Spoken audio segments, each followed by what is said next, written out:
নমস্কাৰ, আপোনালোকক জনাইছোঁ স্বাগতম। এই জুইশালত আকৌ জুই ফুৱাই আছে। সন্ধিয়া আকৌ গাখীৰ চাহ একাপ নাখালে ভালেই নালাগে।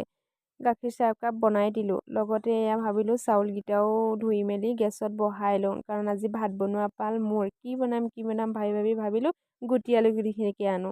আনি পিনে ইমান যে লেতেৰা হৈ আছে, ভাবিলোঁ ভালকৈ ধুই লওঁ। মই আকৌ বৰ কামচোৰ।